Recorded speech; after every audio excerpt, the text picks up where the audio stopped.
From complaints to permits to results. Join Audit and Miriam every Thursday. This is Double Degraded. Welcome to Double Degraded with Audit LA and Miriam.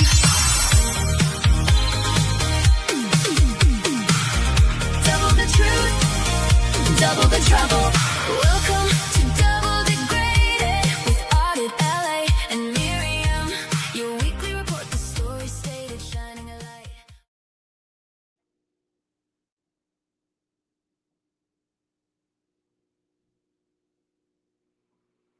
Shoot. Graded.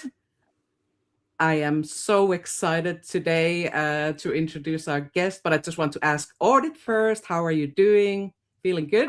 I'm doing great. How are you doing? And I'm excited too. Doing great. I'm doing great. And sorry for my background. I'm not at home right now, so the setup is a bit wonky. I look pale as a ghost, but you know, words matter a little bit more than that.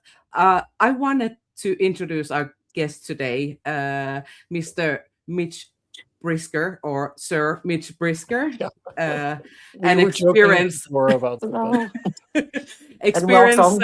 Scientology veteran. Welcome. We really appreciate you joining us. Yeah, no problem. I'm happy to catch up with you guys. I was getting a little, it was a little lonely in my undisclosed location, and when you invited me to come on, I thought, I don't really do this too much anymore because I've been super busy. But I'm always happy to speak with anybody. Anyways, I appreciate what you guys are doing, and I'm happy to contribute and give you anything experience that I can relate to you that might be helpful. Yeah. I think we're having some sound issues once again. I think StreamYard is playing tricks on Audit, so she will jump out and in again, and we hope that issue is resolved. I have been seeing that happening recently, so it's not just us. Oh, really? Like sort of across the board? Yes. So I think she will need to jump out and jump in again. But I think what we can do is first, you could introduce a little bit, tell a little bit about yourself. And I can talk about myself. In Scientology. It's actually my least favorite subject. So let me see. I got into Scientology a long time ago. I think back when dinosaurs still walked the earth. It was 1973, and I was doing a little bit too much heroin at the time. It was a problem. Okay. And I woke up one day, somebody very dear to me was lying dead of an overdose in my kitchen through a series of circumstances, kind of a complicated, some people are born in Scientology and their origin story is I was born in. Like, that's all you need to say. But mine is way more complicated than that. The way how I got into Scientology and who got me in and how it happened and how I ended up being embraced by Scientology and ended up working for them. So, but essentially I got into 1973. I got off of drugs, which for a long time I mistakenly gave them credit for until I really worked it out, what happened. And then I went back to college. I got a degree. I became a professional film director doing commercials and all kinds of other things. And then in 1990, I was invited to come to the international base to direct a film, which I thought, sorry about that. How fun. I could go to Scientology film camp for a month and just, do something nice for my group. That turned out to be a 28-year nightmare, of which I've written about if anybody's interested in reading it. And so I went up to the international base to direct a film. It was from their perspective, it was very successful, basically because they'd been trying to solve this problem of making these films for close to 30 years, and I had been unable to do it. And so whoever was going to do it was going to be like, you weren't going to just get away with doing a film. You're going to have to stick around and finish the whole project, which ultimately I ended up doing and training a bunch of other, training other people as a means to get out of there as a Scientologist, because that's how you would do it. And then in I guess 2013, 15, I lived in LA all this time, kind of driving back and forth to the Gold Base, staying there during the week for like 5 days a week. So for 20 years I was like deeply embedded in that organization. I had maybe 30, 40 people under my direct professional command, not administrative command. Because that's like everybody that was on my crew was my junior, but they all, I wasn't in terms of work, but administratively they answered to other people because obviously they're CERC members. And I wasn't going to give the crew the kind of, I wasn't going to put them under the kind of stress that apparently they needed to be CERC members. So anyway, yes, and then I went to Scientology Media Productions. I helped set that up. If you want to know who to blame, I had a lot to do with that, with the TV network and a lot of the programming that's on it. And then I couldn't, I mean, we could talk for an hour about what happened and how the whole thing exploded and how I got the hell out of there and managed to crawl my way back to just some, you know, to just rejoining the human race. Because after 28 years of that, even though I was not restricted to the base like a CERC member, even though I had full access to the internet, even though I was, because of my job, I was expected to look at all the crap, you know, all of the stuff that was, you know, crap, quote unquote, from their perspective, all of the really bad stuff that was on, you know, I was expected to watch that stuff. So I knew all about it. I mean, I didn't go out of my way to watch it, but like I might be asked by Miscavige's, you know, paramour assistant, whatever she is, oh, have you heard about the so-and-so situation? And if I said, no, I never heard of it, because it was something I would have had to have been looking at the internet for, I might be like blasted, like, what? You don't care about what's going on? You know, because I was a person that was expected to come up with a solution, not a black hat solution, not like, you know, let's go kill their dog, but like a video, a PR thing, a website, you know, something like that, which was not my original mission. And how the mission crept into that is kind of fascinating. But that's the whole deal. But in the course of that, I spent a lot of time with David Miscavige, daily communication for many, many, many years, multiple times a day, in meetings, dispatches, and about films and about, you know, systems, meaning like the test center.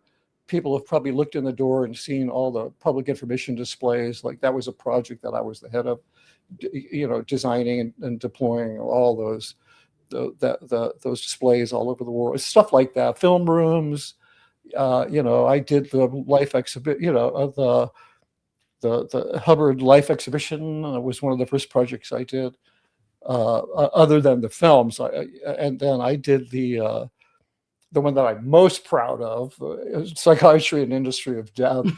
I did that whole museum. So I should do some more content on that, because, you know, there's a virtual tour. A lot of people don't know it, but there's a really sophisticated virtual tour of that museum online.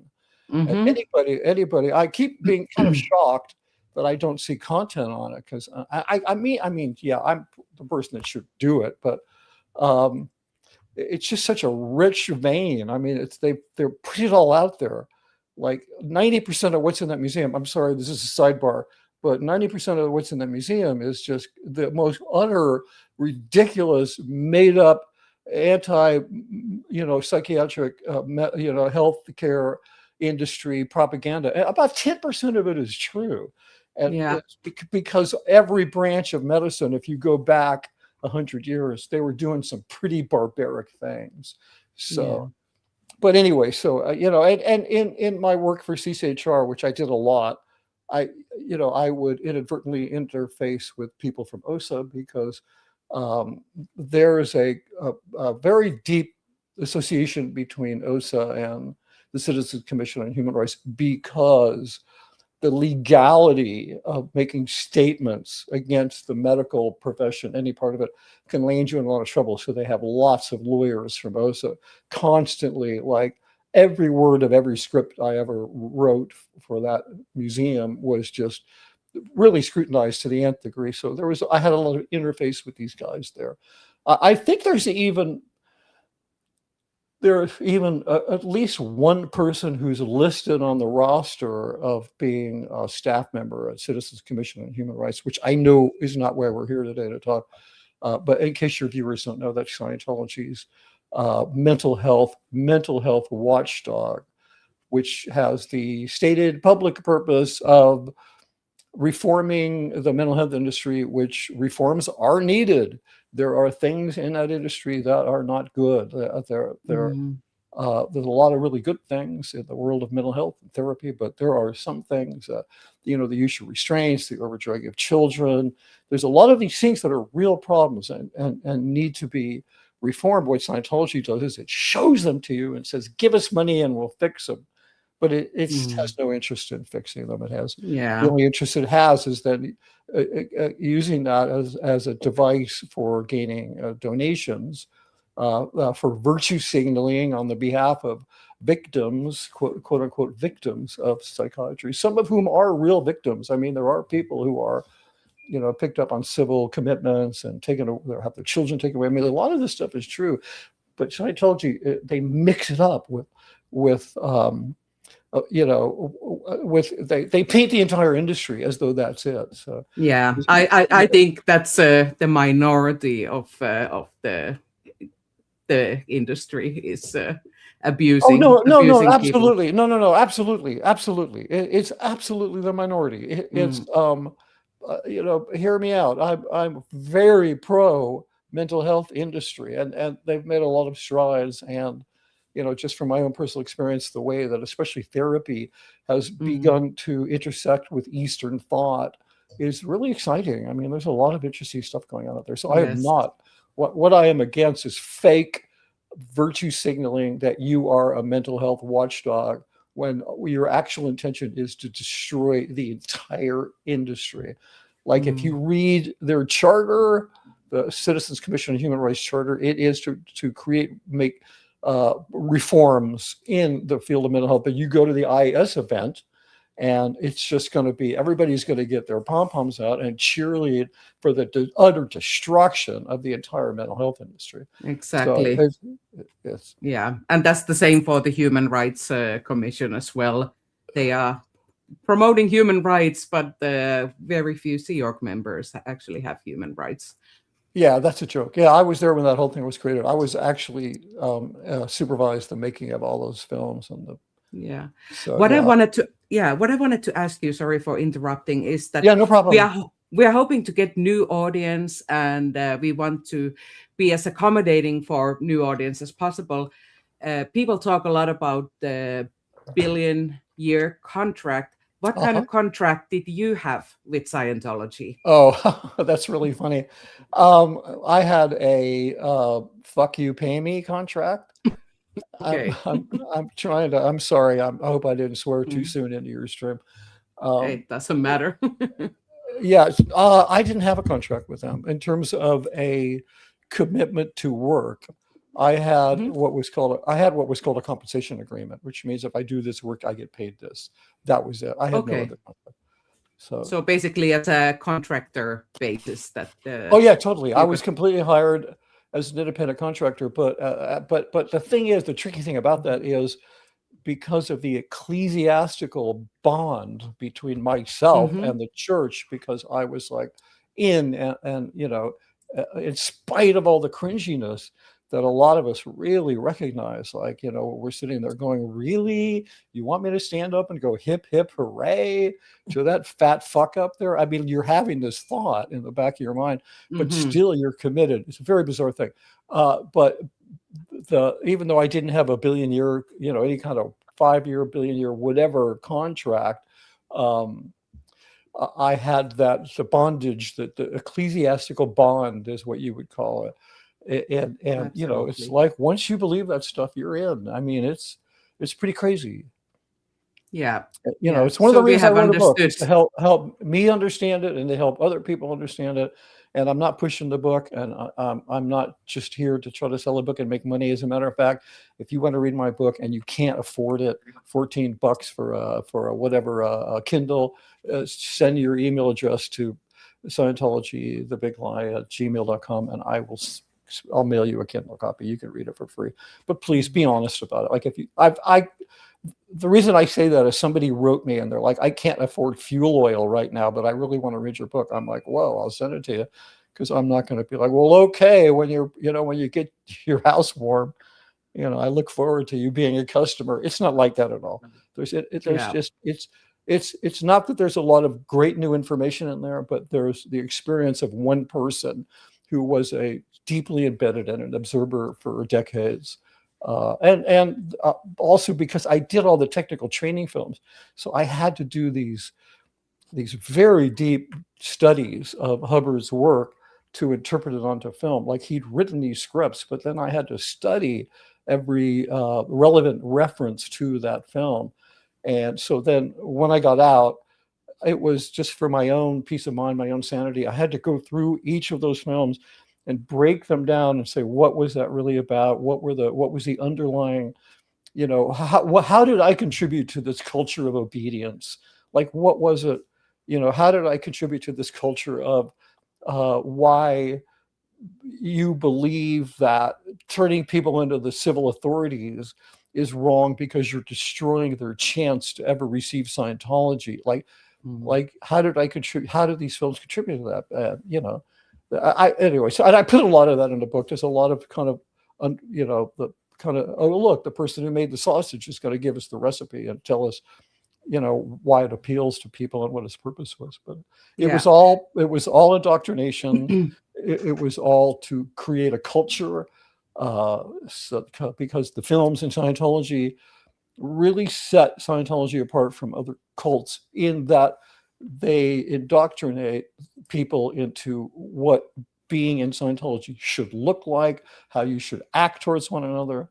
Most religious training relies on text, but in Scientology, some of the most important training is on film, not in text. They're not just like, driver's ed. You learn how to drive and then you see a film. It's the core lessons that don't exist anywhere else are in those films. So I felt a responsibility when I left, like, no, I gotta sit down and write some of this shit down. Absolutely. It helped you also processing your experience. And I'm sharing your channel here, and Kelly said that you are also reading your book on your channel. And I expect you have also a lot of other content here that is regarding your experience in Scientology. Yeah, I mean, I'm not really active right now. If people like, this is fine. I'm intending to do some content at some time. I really like to. Pretty much every day I go ooh, and I sit down and I write a note and I'm like, yeah, I got to do that. But I just been involved with other projects and other things, and my basic personal feeling about leaving Scientology, especially at the level where I left it at, not just, I got up to OT5, I stopped there, thank God. But also the fact that I was at the, I don't want to say I was at the level because I was not an executive. I was not, but I was flying private jets to London to England for the IS event with David Miscavige. So, and I was in these meetings and really saw a lot of stuff. So, some people get criticized for not like speaking out, but my own personal view is if you really saw something, then on your way out, you should say what it is, and then you can continue on with your life. You don't have to dedicate your life to, you just don't. It's whatever you need to do. I needed to write a book. I didn't really originally, I don't think I even was writing it to publish it. I was just, no, I got to get this down. People read some of it, and then it was like, oh, you should publish this. And then I kind of started organizing the whole thing more as a book. So, and I'd never written a book. I'd written a lot, but not that kind of work. Absolutely. So anyway, yeah, I will share your book here as well. And I did a ton of content. There's probably 150, 200 videos on there. And I just kind of bailed because it was also, I didn't feel comfortable in the community. I think it's easier for you guys. You were never in. And I personally have a high degree of respect and faith in the people who come together that were never in Scientology, because you don't have that mental friction. It's I don't know how to describe it, but it's almost like you have a much more objective perspective on what is happening in Scientology that just should not be happening. So, but there was so much friction in the quote unquote, ex-Scientology community, especially on YouTube, I just found it like intolerable. Like you had to either ignore that there were sides, which made you look like you didn't give a crap, or you had to pick a side. And it was really dumb. It was so culty. It was just like, Scientology needs enemies. And these people on YouTube, the former Scientologists, they needed enemies. They needed people to fight with. They needed controversy. They needed, anyway, it was just. And what we need from you guys, but where you guys, not to interrupt, but where you guys are really helpful for anyone, is that we would know nothing. We would know very little without you, and so that's why I appreciate all the contributions from, for information, because I feel like I've learned so much, but I feel like there's so much more I don't know. And because never being in, it's like, it's so much, it's so, a lot of it is just hard to wrap your brain around. But then when you Yeah. start hearing it consistently through different people, regardless of all the, the drama and all that stuff, but when you start hearing the same thing over and over again, okay, that actually helps us, because then I can go into a meeting and say, to a police commission and say, look, this is, the people are saying the same thing over and over again, even if they're like, throwing mud at each other. It doesn't matter. It's consistent. And that holds a lot of weight with, when you're hearing a consistency. And that's one of the arguments I actually use all the time, is that this is a consistent Yeah. theme regardless. And so we need, it's like, I think everyone needs each other, right? Because everyone who was in Scientology maybe didn't have as much access to the outside world. I mean, you did more, but like, say if you're in, but for those of us who didn't have access to the inside world, I think it's the perfect match, and we should all just try to Yeah. come together where we can, and just get this thing, whether it's exposure, getting it their tax exempt status, whatever it is we can do to make life better, that there won't be any more victims of Scientology at some point. That's like where my head's at. But Yeah. I feel like with you, Mitch, I feel, because we've had a couple conversations, I Right. feel like we could have you on like 20 hours and we won't even scratch the Yeah. surface. You're so Yeah. fascinating, and Yeah, and absolutely. And I agree with Audit also, because we are here to end the abuse, not to argue with other people, and we try and Yeah, no. stay Hold on. Let me clarify one thing. Mm. So that wasn't a criticism of those people. I was explaining why I'm not active anymore. Yeah, I no, understand. we get it. We get it. No, believe me, yeah. we 100% understand.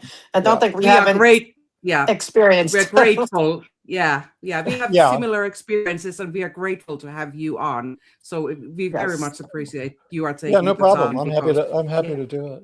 And you have so many Yeah. fascinating, because we're talking about, I don't know when you're ready, because but because I have a million questions, because you touched on certain things that I'm like, some of the, I call them the crowd favorites, and I know you want to show us book, or can I just go dive in, because I'm like raring to go asking these questions.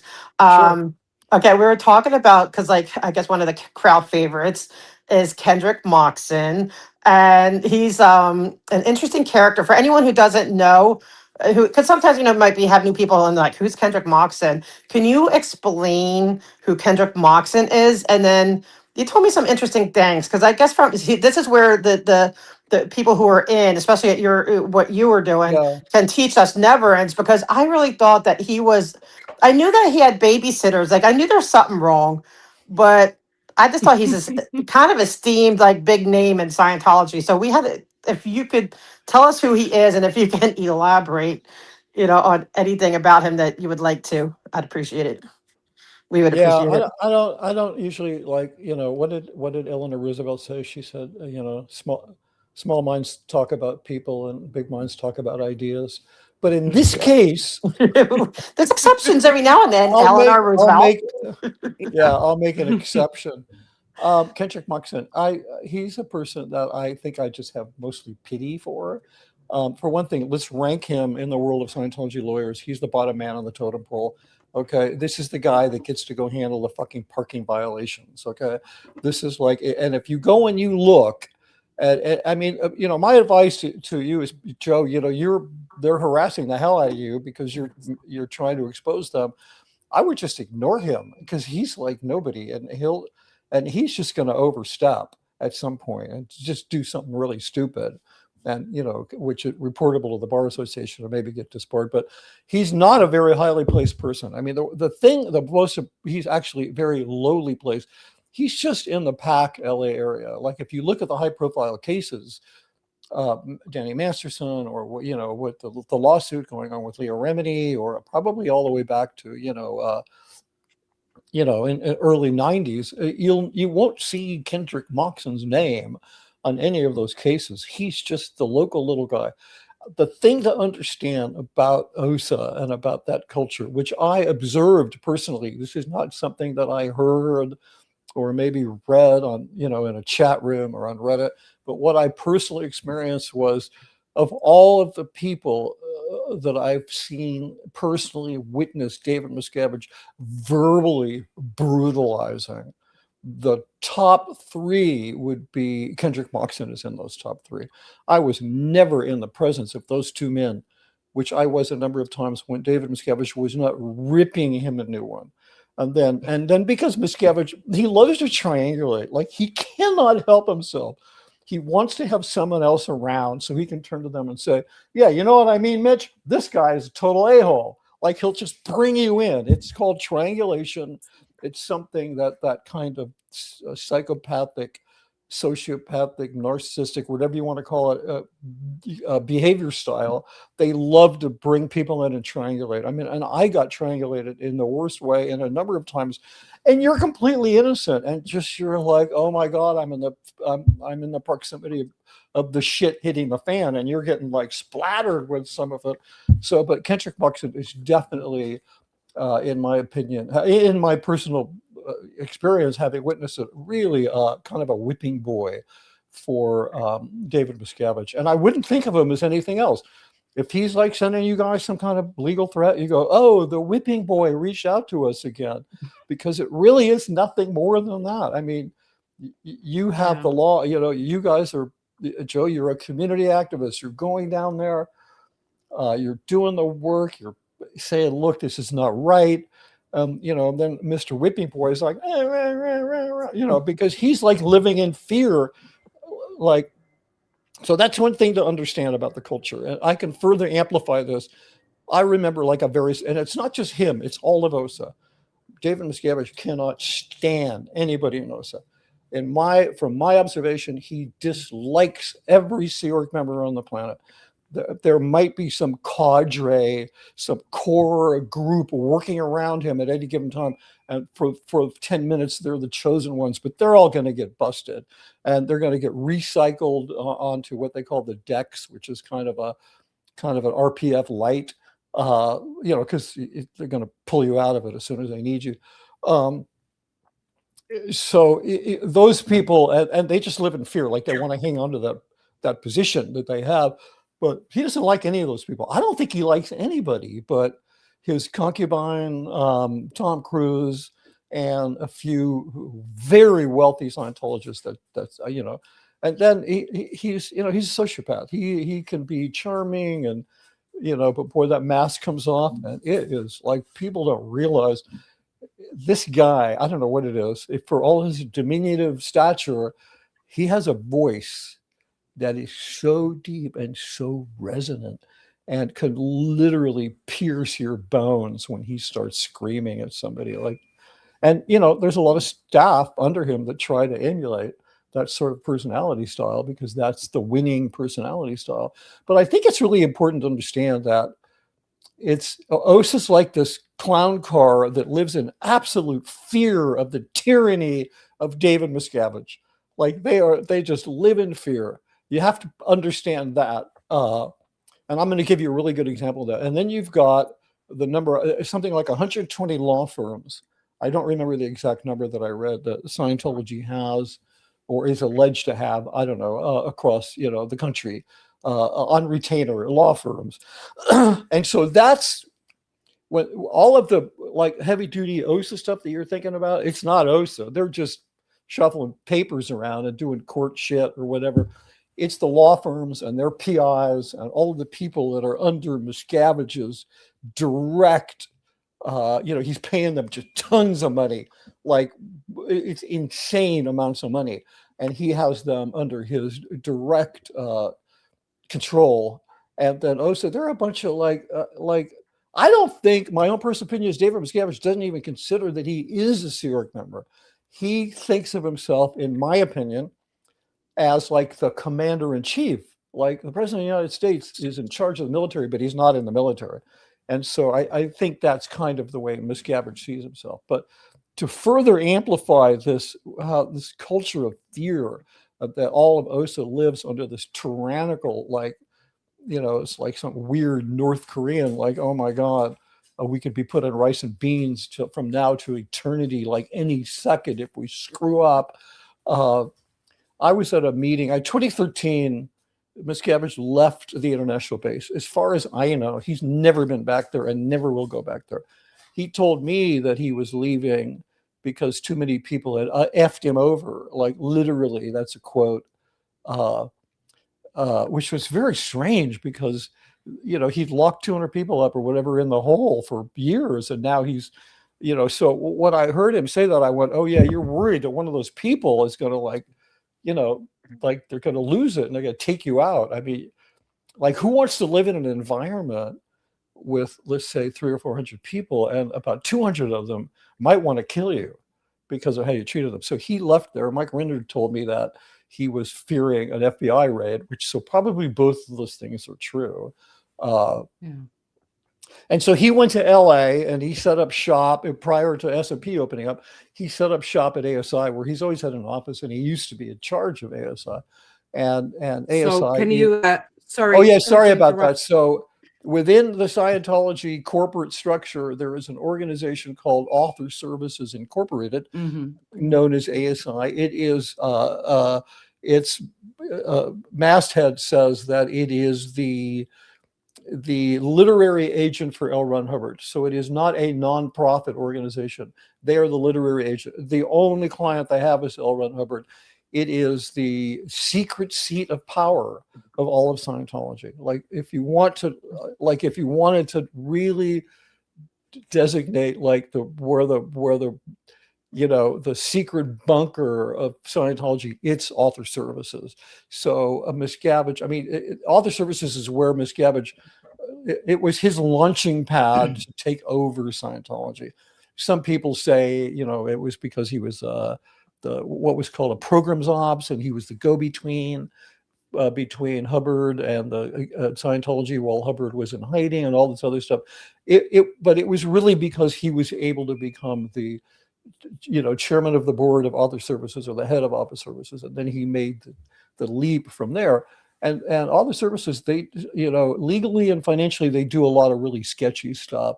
They do all the fundraising for the preservation project, the vaults that are in the mountains in 5 locations around, they raise all that money and they push the books and they do all that kind of stuff. So it's very posh. The offices are like, I'm sure that there is billion-dollar law firms in Manhattan that would look at the offices at ASI and go, I think we need a remodel, because they've got really it's very posh place. And can I interrupt you real quick and ask you, is Sure. that the building? Because I believe that's where I was a few months ago. Is that the building that's on Hollywood Boulevard in La Brea? It's kind of like an old-fashioned building. Cherokee. It's actually Okay, like a block off of La Brea, right? Yeah. Is And that the one called Hollywood Guarantee Building? No, where no, he no, has No, his that's the other apartment? way. This okay. That's the management building where Office of Okay. Special Affairs is. Okay. So Author Services is, it's on Hollywood Boulevard, a block east of La Brea. It's just a beautiful old building, like I guess it's a 4 or 5 story building. Next door is a beautiful piece of contemporary sort of, I guess, neo-Spanish, Mexican, Mediterranean architecture, which is where the Association for a Better Living and through Education is located. Next door, right next door to Author Services is Able, right? So, and in case people don't know it, Scientology is the top landowner on Hollywood Boulevard. There is nobody owns more land than them. So anyway, he relocated to there, and then I was asked to relocate to LA. Well, I lived in LA, but I was, to work out of LA rather than working out of the gold base.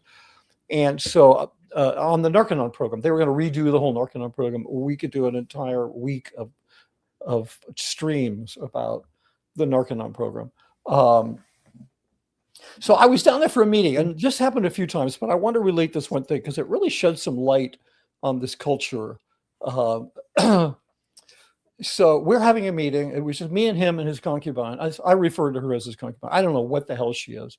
Hashtag the woman behind Shelley Miscavige's disappearance. I'm talking about Larice Schuckenbach. I don't know what name she's going by now.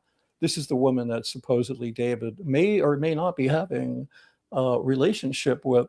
But it doesn't matter because he is having the kind of time he spends with her alone, whatever, in bedrooms overnight is so forbidden in the Sea Org that even if all they're doing is playing footsie and reading each other bedtime stories, it's just really, it's just hypocrisy. So, but anyway, I'm down there working on, and I'm in the room, in the conference room at all the services with Miscavige and his whatever.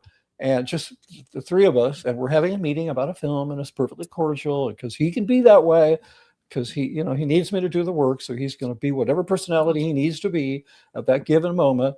And so the meeting, and so then I can see Lou, as we call her, she's standing at the door of the conference room. The conference room door is open and she's looking at some people and she's pointing at them and she's being really cross. She's like, right. I can get all the body language. So there's a bunch of people out there and there's some tension going on. So Miscavige, like, we're done with the meeting. I get up to go. And he said, no, don't go. But sit over here. So he wants me to sit on his side of the desk, like 2 seats down, not next to him. And then Lou is like at the door, like this, come in, get in here. And all there's like 10 people, including Linda Hamill, who's like the head of OSA, and a bunch of top OSA executives. And they all shuffle in the room like little children that are being punished. And oh my God. And for the next 45 minutes, he just rips into them. At a level of toxicity that is hard to imagine, just ripping into these people, the entire top brass at OSA. And the reason that I'm there is, again, because he loves to triangulate, because he knows that having me there, I'm not in the Sea Org. I'm just kind of the special projects guy who makes films for them. That is going to amplify their humiliation, because one of the things you get when you join the Sea Org is you automatically get placed above every public Scientologist, and you get placed above all of humanity as the most relevant people on earth. So the last thing you want is some public guy, sitting 2 seats down from David Miscavige while he's ripping you a new one. So anyway, that I think it's important for people to understand that. If people make fun about OSA or they talk about all the horrible things they do, but these are people that are, generally speaking, very emotionally dysregulated and operating out of the sheer panic that at any moment they're going to get busted. So is that why they're harder on, say going after critics and stuff? And that's why, like, some people are saying they're just a joke. Don't be, nervous, or other, there's this varying, or they be nervous. But is that the reason, like, they want to fix that so it doesn't go up to him? And also, could you also explain more? Because I know Linda Hamill's name. I think it's Linda Peters now. I think it just had a name change. But if you could, I don't know what you could tell me about if you know what she does in Sea Org. I mean, in OSA. But also, I'd like to know, does that make them more likely to, like we brought up, like, killing dogs or whatever? Yeah. I don't know that they're killing dogs anymore, but they definitely, I mean, I don't know what kind of things they do. I mean, they will kind of change their tactics over time. They've become, I think ever since they got tax exempt status and they have this huge windfall of money, they have a lot more money to spend on lawyers. And so I think that's the weapon of choice, is to tie people up in the courts. Because when you have a lot of money, you can tie people up and you can cause them to have to defend themselves and spend money. And they can keep that going forever with some people. So, but in terms of, I don't know what she does. I mean, I have to tell you, I don't know, because what they do is they go into meetings and Miscavige just tells them what to do and they go do it. But I was at plenty. Okay, so let me just back up. my mission when I went to Gold had nothing to do with any of this stuff. But when Anonymous happened in 2008, then I got dragged into it because they needed to create content pushing against Anonymous. So then that's when I first met most of the lawyers or a couple of, the top lawyers. What's her name? The Dragon Lady. I can't think of it. Miscavige's personal lawyer. And when I met Kirsten Katana and those different people who I had other dealings with in the future, but that's kind of how I got into the whole thing, was through that. And during that whole thing, there was an OSA group, Linda and a bunch of other top people. They moved up to Gold because Miscavige was there, and he wanted to keep an eye on everything that was going on because they were really freaked out about Anonymous. I mean, that was like that for them. That was just unbelievable. It's just. It's kind of the lesson there is if you're going to protest, show up with 9,000 people in 8 countries or 8,000 people in 9 countries across the world, and you'll have an impact. But anyway, but to answer your question, I don't know what they do. I have no idea what they do because Miscavige has all these 100 law firms or more. I mean, they're doing all the work. What the hell does OSA do? I have no idea. They have sec checkers there. I don't. I was sec Yeah, is Henrik Moxon an OSA? Is he what? Member, or is he in OSA? Henrik Well, Moxon? he's not in the Sea Org. He's kind of like me. He's a private guy who was hired to do a job. He's OT8. So he's pretty deeply into Scientology. Very tragically lost his own daughter. Who I believe took her own life because the prospect of life at Gold had become so horrific. The only way she could escape it was to leave this life behind. And I almost feel sorry for the guy because he's in such a horrible situation, trying to chase this, keep Miscavige off his back, and I don't want to. I'm going to try to not make analogies to our current president, but there's a lot of parallels. Like for the way Jeanine Pirro wasn't able to prosecute this guy for a fake crime, and now she's going to get fired. Like Miscavige is like that. Like it's like you make up something, and like they didn't commit a crime, I'll make up a crime and get them.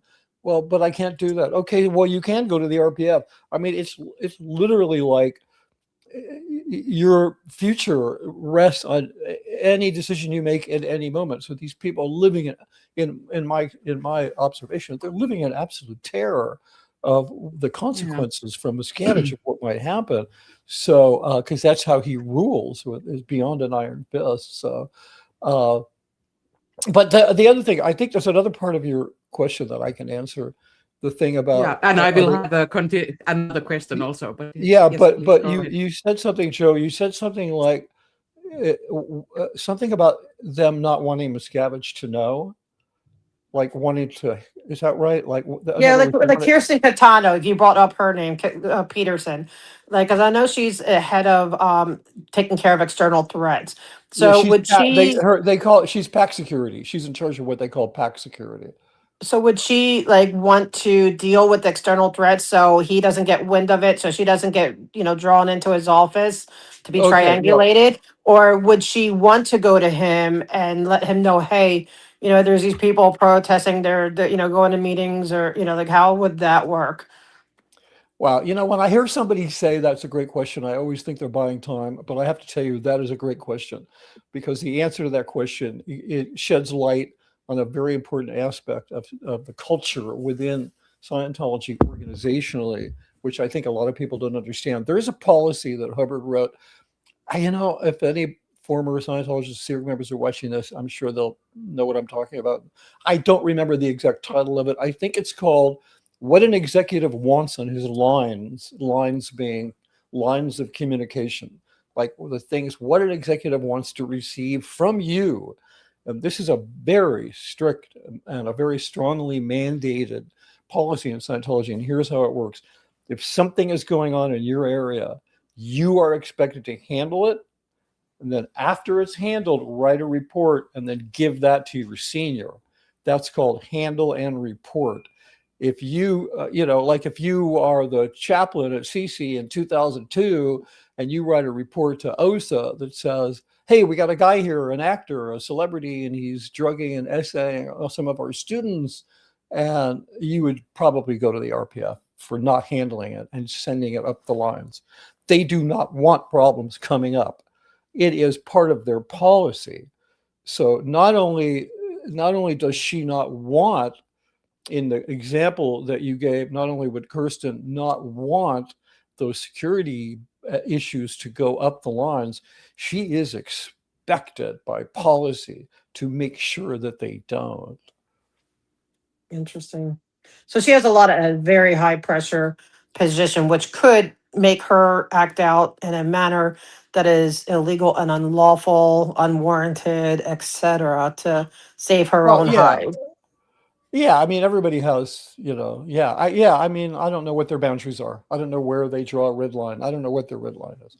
Or if they even have a red line. If it's just, the red line is, well, Miscavige said to do it, so I'm going to do it. I've been ordered to do it, so I'm going to do it. And after all, he is the one that is saving Scientology for all of humanity. So it doesn't matter what he does, because he has that credential.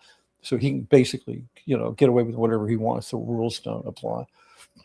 Like he could consider to wear, he can, banish his wife, continue to wear his wedding ring, fly on a private jet with his assistant, spend the entire night in the bedroom with her, come out the next morning looking showered and freshly effed. And I'm not telling that I'm not telling it as somebody, yeah, okay. Well, okay, Yeah. so it's been verified. We have one person Yes. verification. Thank you very much. So, yeah, but he can get away with that. He can, and I'm not saying that like as a rumor. I was on the plane, like I saw that. So it's like people think, well, he's a Sea Org member, and Sea Org members are, play by certain rules. He doesn't play by any such rules whatsoever. And everybody around him knows it, and nobody cares because he won tax exemption, and he's making the ideal orgs happen, and he brings in the millions and millions of dollars, and he's friends with the politicians, and they've gotten their allies deeply embedded in the current administration, government, federal administration. So yeah, he's that guy that's done that. So he's the guy that can kill a supporter on Fifth Avenue and not lose any supporters. He's that guy. Wow. And to his supporters, it wouldn't matter. Like if they had whatever, I'm not going to go on with this. Yeah. So when we talk about Kendrick Moxon, for example, because he's very known to us because he has been, especially coming after Audit LA. I'm not sure if you have read the letter where also myself and other people were also mentioned. And this is not the only time he has been personally trying to get hold of the police as well. Is he doing this out of fear that he wants to handle us? And if Kendrick Moxon is not that important, should we then think that they are not taking us seriously at this point as a threat? I don't know that that's the right question. I really don't. I mean, in the pecking order, from what I observed, in terms of the legal team at OSA, Mox is pretty low down there. He's an LA lawyer. He's not involved, like I said, in any of the high profile cases. He doesn't do any kind of media. He's not a spokesperson. I mean, God, why can't I think of her name? Maybe somebody in your chat will remember. The woman. Monique Yangling? Yeah, Monique Yangling. I can't believe I can't remember her name. I got to know her more than a lot of people. She's a very interesting character. But, so she ended up being the last man standing in terms of person standing. Sorry. She was the last person standing in terms of being a spokesperson. Like there is nobody to speak for Scientology. So the last person that spoke to the press, which that was a while ago, but Monique was doing like statements like on camera. So I believe that started with Ron Miscavige's book about David, and the church did a response video. I know because I was involved in it, and in that response video, I interviewed Monique, speaking about Miscavige and Ron Miscavige and so forth. And I was kind of pretty shocked that that he pulled her out of the woodwork and or out of her normal, venue and had her speak on camera. But, but Moxon is he's a billion miles away from ever having that kind of stature. I mean, the guy, he's still, look, in the big picture, this is a very local problem. This is some non-Scientologists who are community activists led by you, Joe, have decided enough is enough.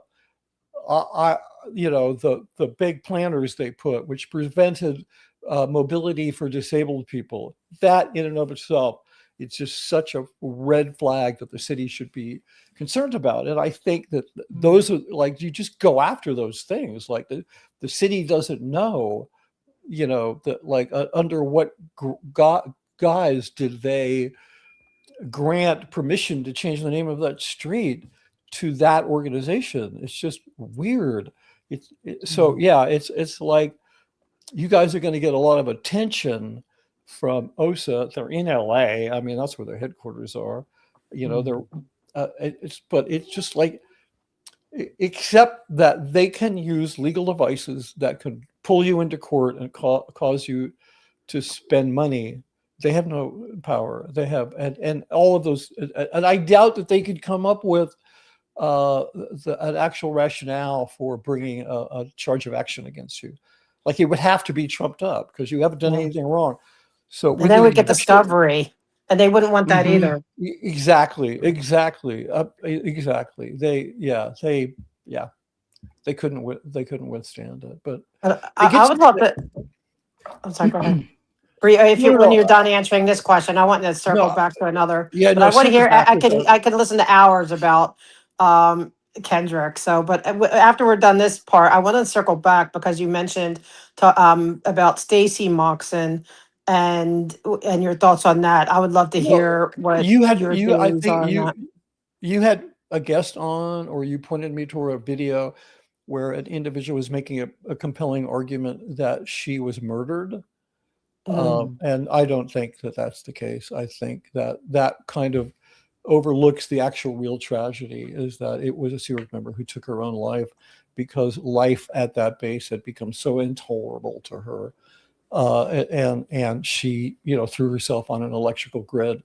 And the individual who made a video, one of his big points was that she wouldn't have been able to remove the manhole cover or whatever, the utility cover that was, meant to keep people out of that little power station, whatever you call them. Let me just qualify this. I did not know Stacy Moxon. I didn't even know she was at Gold. I didn't even know she was a person or that she had died until I left and I heard the whole story. And my initial reaction was, I felt, as much as I don't like the guy, I felt bad for Kendrick Moxon because he would have to go along with all the BS. He would have to, the cover story at Gold was that cue the small animal, that a small animal had run into that, had gotten into that little power station, and that she was going in to rescue it, and that it was a horrible accident.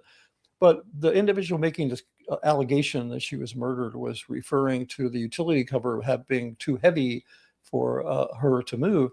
But it's my understanding she was on the maintenance crew. She was part of that unit at Gold that did maintenance, so she would have had access to it. So however she got it open, whether somebody helped her or whatever, I think it's wrong to say that she was murdered, because it's just it sort of, if she's murdered, then it's find the victim. I'm sorry, find the perpetrator and hold the perpetrator responsible. But if she took her life because of the circumstances of the culture she was living with, then the entire organization is to blame. And that's more the case. That's why I was objecting to this murder idea, because So instead of one person doing it, you're saying it's systemically. So they're responsible, exactly. but not that literally that somebody pushed her. But no, but he makes really great, and we don't know obviously what happened. So we all have theories.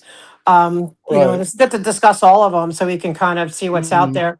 But they hid, it seems like they purposely hid the records by misspelling her name and everything. And so it The seems Riverside County Police Department. So he had to sue them to get this information. So that's also it raises questions.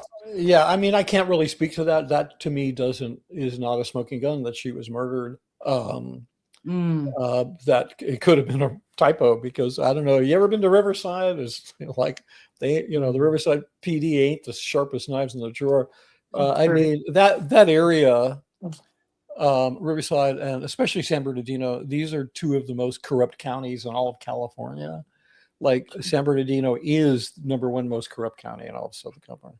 But would they want to cover up a suicide as well? Like if there was some kind of like. Oh yeah, absolutely. Well, no, absolutely, yeah. They would cover it up. No, okay. Look, okay. So getting back to this relates back to Kirsten Catano. I had a personal experience where, and I'm not going to get into specifics on this, but where an individual who had tried to take their own life. And then the organization was like, oh my God, we've got to find out what's wrong with them. Maybe they're going crazy because they have a medical problem. They'll do this. Okay, they're not as freaky. They're not medical treatment adverse. They're just adverse to normal medical treatment. Okay, so and to playing by the rules. So they need to find a doctor who is not going. They can trust them not to fulfill their mandate as a reporter, a mandated reporter, right? So they need to find out, make sure if the doctor is going to examine this person, that if they pick up any signs of abuse, that they're not going to report it. And so Kirsten Catano, that would be one of the assignments she would get. And I know this because I saw her get one of those jobs, to go and vet the doctor to make sure the doctor would break the law and break their oath of whatever of their position to be a mandated reporter, which I think is more of a legal thing than an ethical thing. And so in terms of lawlessness, that's an example of it. But it's, the thing is, I just got to say this: Scientology is not the mafia. The mafia knows they're the mafia. They're like, this is our life. We have chosen it. We are criminals. This is what we do. Scientology does all this stuff. I mean, they are a criminal organization, but they don't do it like the mafia because they've decided to be criminals. They do it because they honestly believe it's the only way that, we can save humanity. And that's the real tragedy of what you're dealing with. So they become like Kirsten, because to me she seems like a criminal. I mean, and I would, without being proven otherwise, that's what you would say. But it's more because what you're saying is that it's because she's a true believer. Yeah. And then maybe add the fear of not wanting to, get in trouble or whatever, that they become criminals and maybe would drown a dog or, whatever it is that they do because of true belief, not just like criminal intent, like a mafia. Does that exactly? kinda hit it? Yeah, Okay. exactly. Yeah, exactly. Like, yeah, and so also there's you get into this really extreme level of cognitive dissonance because you get somebody like I do believe that in the same way Hubbard eventually became a true believer in his own stuff. David Miscavige is very deeply embedded in these ideas. I mean, I had personal conversations with him where he talked about, coming back and remembering everything. Like he was really like, he had no reason to lie up to me. It's just nobody else was in the room. We're just having a conversation. And he would ask me these insane questions. Like, I think one of the crazy ones, he said, do you think with a voice in your head? And I went, yeah. And he says, I don't have that. Anyway, I found out later, I thought it was a sociopath thing, but some people don't have an inner voice. It's nothing good or bad or whatever, but we would have those kinds of conversations. And in those conversations, it was really obvious to me that this guy was not sitting there going, Jesus, how could I bilk the public out of money? It's like, no, we're on a kamikaze run to save humanity from extinction. I mean, this is like what you're dealing with, an extremist group. It's a criminal organization, but it's an extremist group. But do you think he's also blinded by money? Like, say he has, like, I could see him having beliefs because obviously he does, but then also like that he found a way to get so much power and money and be able, if you're a sociopath, you need victims. So he has an endless supply of Sea Org victims. Yeah. Like, could he, what do you think about that? About what? Is he driven by money? Yeah, money, power, and and then maybe believing in the philosophy that it's, say if you took away the power and the money, would he still be a wholehearted believer, or is it more about the power and the money with, a little dash of believing in it? I don't know, but you're asking me to get inside of the head of a person who I think is really True. absolutely put together, not right. Like they're just something happened. I mean, I think a lot had a lot to do with his father.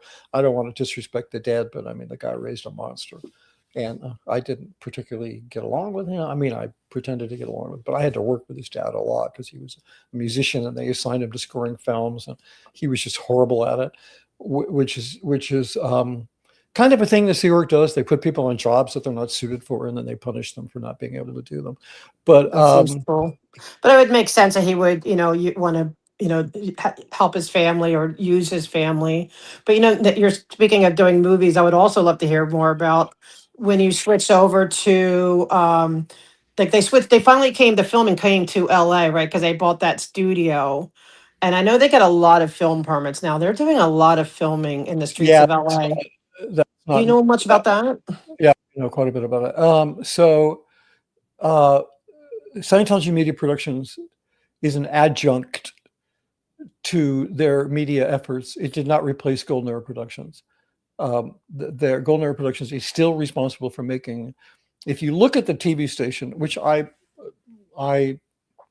recommend people do, I urge people to go who have an interest, go and watch Scientology content. Like I've done some content on the content that's on there. I've done content about S&P. I've done content about content that I did for both Gold and for S&P. But if you watch the content, you'll see basically it's all just fluff. It's all like an infomercial. Like when they cut to an ad, because they try to structure their programming like a cable station that has ads. So they want to have ads, but their ads are for them. So it's really weird.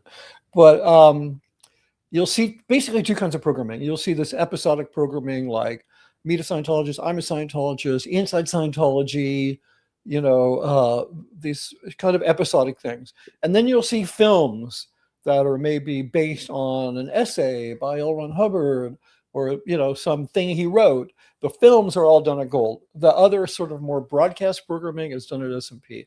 So the whole reason Miscavige moved or established S&P was to produce events. That's the sole reason that they did it, not to make films. So because that's still being done at Gold. So it's like a lot of people were like, well, it was the end of Gold. Well, the people at Gold thought it was the end of Gold because they used to do the events and they would do films. I would do films. We would do films, and then they would do events. I'd go home and whatever, because I wasn't involved with the events. But yeah, so it's not the film permits. I'm glad you brought that up because a lot of those film permits are probably not S&P. They're Gold, because Gold, they shoot in LA, they shoot in San Diego. I mean, we and also here's working with the police. When you get a permit in LA, depending on the nature of the shoot and the size of the crew, you may need police and fire. So, and we would shoot in LA a lot, and we would shoot in LA a lot at night. And so we would always have at least 2 cops with us. And so the way it works in LA, which is one of the complaints just about film permits in LA, is that, you're hiring the cops in overtime.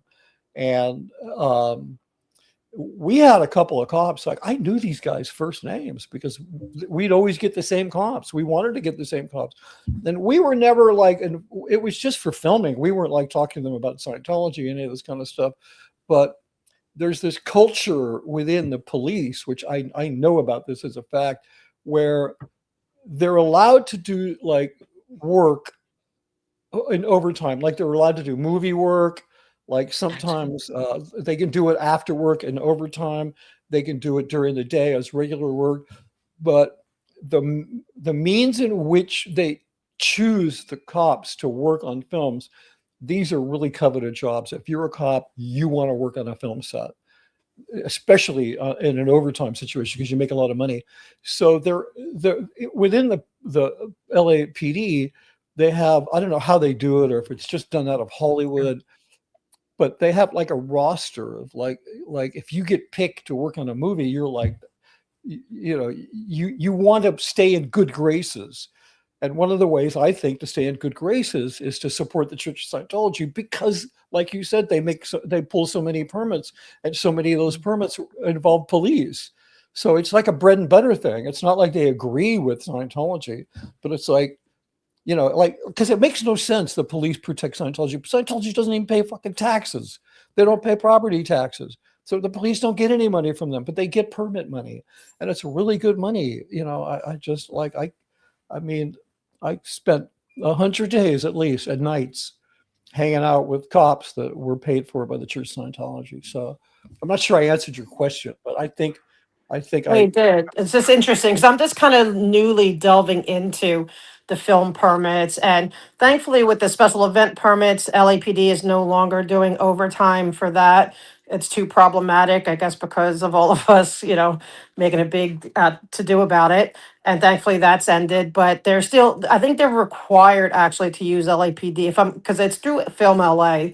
And so yeah, no, I believe they're yeah. required to use LAPD at that point. So that's where I feel they're trying to really get the permits over there more. They get a lot of them, like you said. I like to look into whether it's SMP or gold, but but can I ask a question about that too? Yeah, Is sure. like when they're doing a filming, and it was interesting because Laurie Anderson, she bumped into one of their, just randomly ran into one of them, and Oh, I'm Jennifer sure. Yeah. Krauskopf was there, and it seems like it's all Sea Org people, but they also used extras, and they were like I don't believe the extras, if I'm not mistaken, were not. I don't think they're Sea Org members. I could be wrong. And they had them there standing for hours on end without any kind of break. The people were like in tears. And it just seemed like such an abusive use against, these poor people. And I guess they were waiting for Laura to leave or whatever. And even the cops intervened. There was nothing they could do because she has the freedom to be there. And so, Right. but but they were so abusive. They wouldn't even let these people stop and say, okay, take a break, take 5, here's some water, go to the bathroom or anything for hours. And so Yeah. did you see like that kind of abusiveness? I guess, I don't know, I'm more, Well, no, I can't. I'm not going to just say yes. There's that. I can tell you what my personal experience is. Okay, so for one thing, I don't think any of the the situations you're describing, that's not SMP. They don't know how to do that. They're not filmmakers. They do documentaries. If they're going to do something in LA, it's probably not going to be on the street. That very much sounds like Golden Era Productions.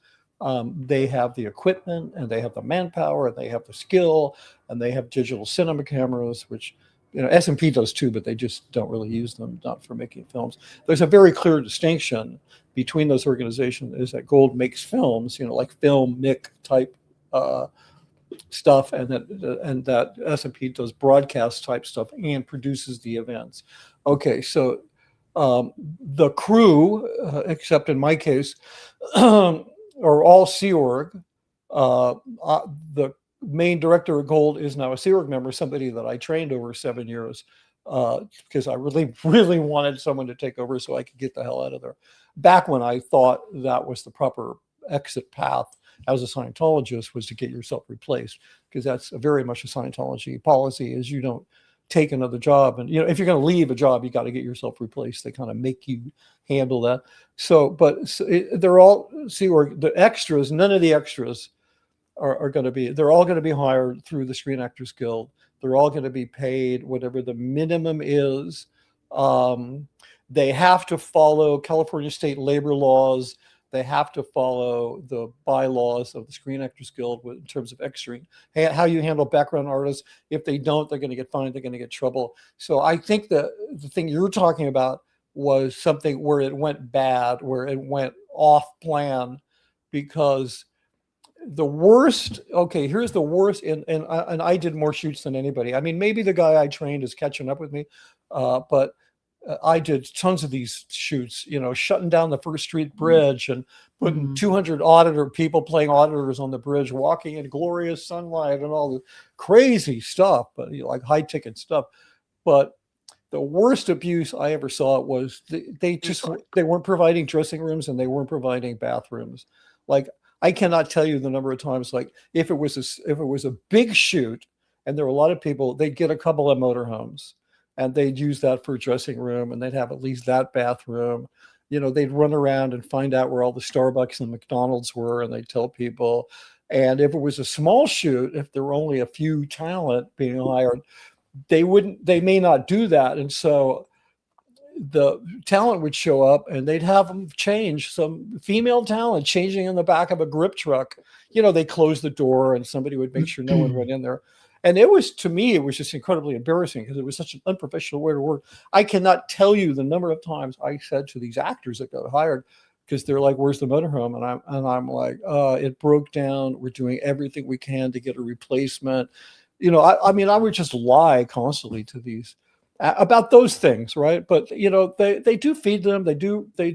It's not, because the thing is that they couldn't hire them anymore because they're all hired through casting agencies and in conjunction with SAG. They have a contract with SAG, which is a whole nother thing. So I think that's a little bit of a red herring. There may be times when that happens, but the other thing is there's a ton. I mean, I used to joke that gold is like supporting half the untalented actors in LA, you know, the day players who are making barely scale, because they just hire so many people and they take care of them. So I kind of am going to push against that a little bit, because they wouldn't be able to keep doing it. It's a PR the situation in this, and for us to see, I don't think Mitch was saying that they were not Sea Org members, because Lara did recognize several of them as a Sea Org member. There were some hired extras on the scene, and basically there's a lot of hired extras. A lot of hired extras. And basically what happened was that Lara surprised them. It was early hours in the morning, probably around 3 a.m.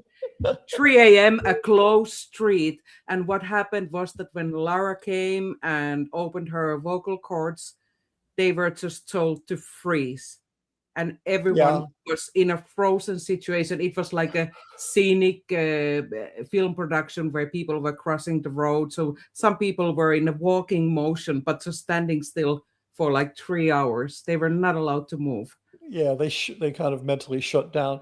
Yeah, plus, you know, I mean, you know, Lara grew up at Gold. I mean, she was at the ranch, and so if she ran into people that she knew were Gold staff members, I mean, and she was like being outspoken, which of course she would be, and has every right to be, that would have really freaked them out. I mean, that would have really, like, for them, that kind of level of suppressive person, that's like radioactivity. Like it'll poison you. You need to get away from it. It's pretty freaky. It's like, you know, it's like, I don't know, Catholics or religious people who believe in demons and the devil, and you know, they're going to throw some fucking holy water out there and put some garlic around their neck or something.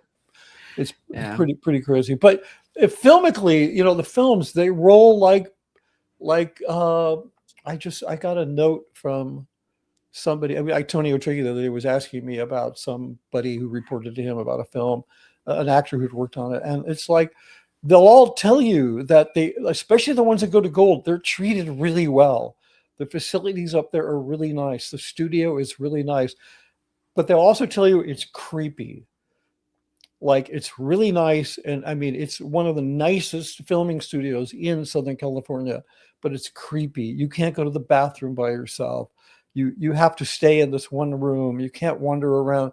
And it's not like it would be different on a Hollywood film, but it's the vibe. They'll all tell you that. You know, there's a content creator on YouTube, Shalise Ansola. She runs a channel called From Cults to Consciousness. And I was listening to her one day a few years ago, and she was an actress in her prior life before becoming a content creator. And she was talking about having gone to Golden Hour Productions as an actress twice to do a job.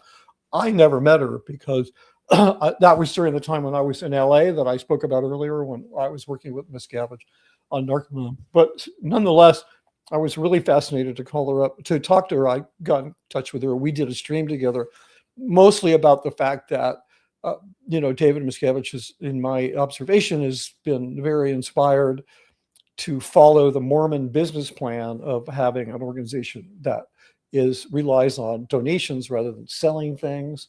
So anyway, we did a whole stream about that. But I talked to her about it. She was up there twice. She was up there when Valerie Haney was there. Valerie, she worked in talent at Gold and in the talent department. She's the one that escaped in the trunk of a car. In some actor's car, who was up there for a job. And, so I spoke with, and she said the same thing. Yeah, it's really nice. They give you gas money, you drive out there, it's an 8-hour day, you get paid scale. They feed you, they take breaks like per the mandated SAG schedule. Like you got to break them every so often for food, or you got to pay them more money. You can only work them this long before you got to double their pay. They follow all that stuff because it's either the bylaws of the Screen Actors Guild or it's the California labor laws. So when it comes to those kinds of things where they're interfacing with non-Scientologists who are highly likely to report something bad, they play by the book. They just keep it really. Can I ask you a quick question? When you're saying about SAG, because this is one of my big concerns, is that when you're saying SAG, that's just for outside. They're not paying their people who are Sea Org members. Are they paying them SAG payments as well, or? No. What they did, you're not going to like this, but this is the truth. There was a person, she is no longer a Scientologist. She spoke on behalf of Paul Haggis at his trial because she used to work for SAG. She was an executive at SAG. The reason she spoke on behalf of Paul was because Tommy Davis, who was a past spokesperson for Scientology, had come to her and said, you need to go through the SAG files and get us dirt on Paul Haggis. And, she refused and shortly thereafter left Scientology.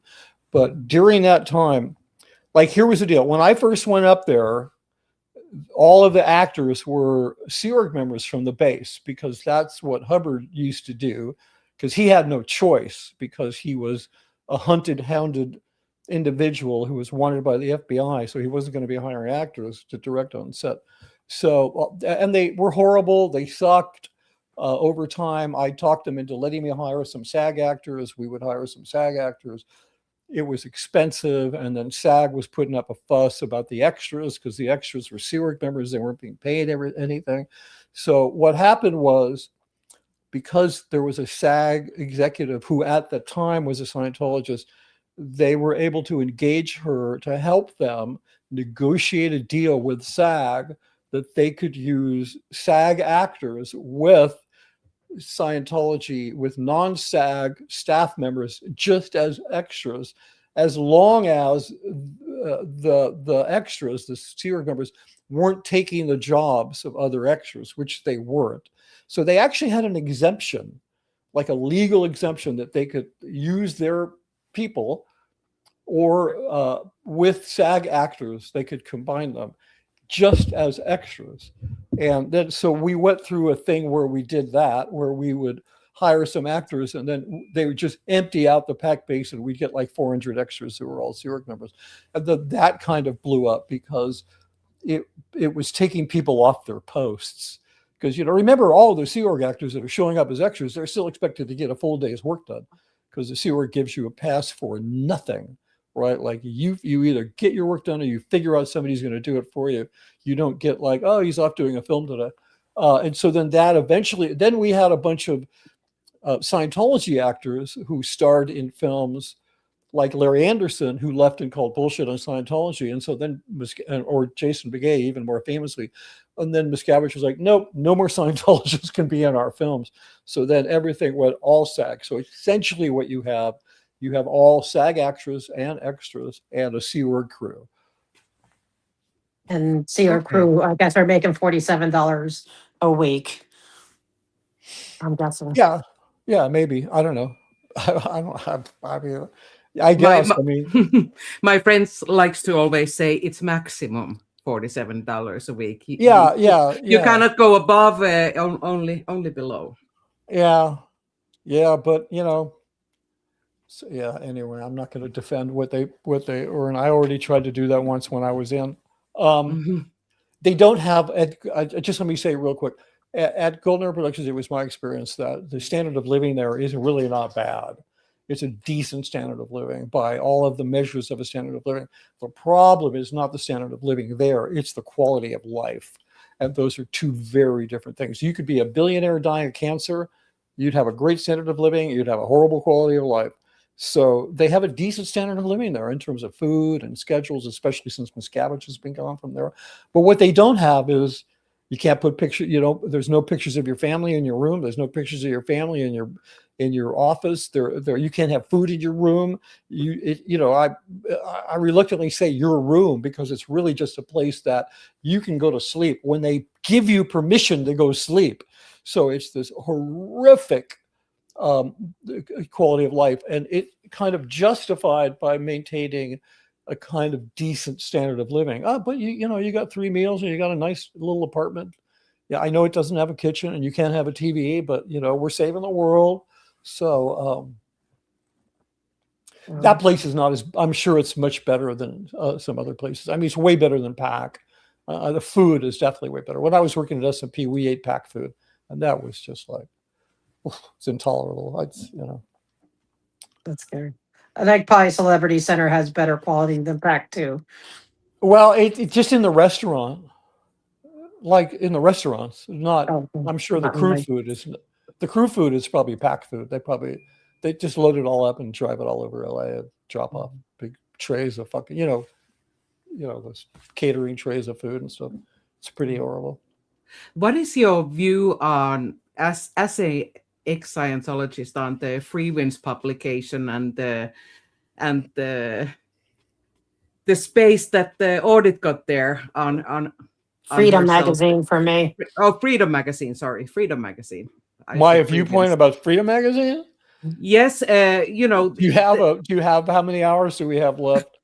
I'm just thinking because Audit LA had a big article over there about her making false statements about her background and so. Oh, really? Did they cover you? When did they? Yes, they did. And I went to Author Services asking, I'm like, can David Miscavige autograph my copy? And I didn't realize that the copies are all digital now. But yeah, I have a video of me going there. God, bless your heart. Oh my God, I wish I could have seen that. I'll send it to you. Well, it was my understanding. I don't keep my ear to the ground on that kind of stuff anymore, because honestly, it's just kind of boring. But for me, I mean, I've just had enough of it. It was my understanding that there had not been a new issue of Freedom since 2019. There hasn't been a printed issue. The actual magazine has not been printed. I mean, come on. The facilities they have, by the way, SMP is where not just the events are produced, but all of the printed media is designed. All of the magazines, they bought the most sophisticated publishing software platform that money can't buy. They can make a magazine and then they can localize the magazine with a push button. With any language in the world, they can easily tailor them for each org, so they have control over all the messaging. So that's the other thing that SMP does. That's where Freedom Magazine comes out of, and that would have actually when you went to ASI, how far did you get? You I didn't just get went any around, building. like there was somebody in the window who waved to me, and I'm like, and I was just having fun. Sometimes I like to go Yeah, live, but and I'm like, they didn't I let you just in the went around the building. block, like the one side that I went Oh, okay. down, like in front of it, because it's very gated, and then I went down the side street, a very interesting building, Yeah, it and is. It's a beautiful old Hollywood building. yeah. So yeah, people say you should be honored, but I'm like, I'm mad, and especially since there was defamation in it, and so, and they also had me on stand, there's stand league stuff and it's defamation. So I Yeah. confronted Kendrick Moxon at the AIS event last year, saying that you defamed me, and like you need to watch yourself. And then he assaulted me in a courtroom too. I think your prediction of they're going to get themselves tripped up because they're stuck on stupid right now is probably pretty prophetic, if it's not Yeah, already. they're not going to be able to help themselves from overreaching at some point. Those Mm. people always do. But no, David Miscavige lived next door to ASI. Wow. Did But you know that? He no, it's still, or because I thought he was in well, Florida, or when does he he's in go back and LA. forth? Oh, I'm sure he goes back and forth. I mean, look, the entire the when I was working with them, his main office was at S&P. And he never went to the HGB because there were always process servers trying to process it, serve him there. So he would, he would either be at ASI or he would be at S&P. And then there is what is the name of it? You can, oh man, I have video of it. I'll send it to you. It's where he lives. It's next door. They bought the whole building, beautiful old Spanish building, and they turned it into a compound. It's so gated and so many cameras.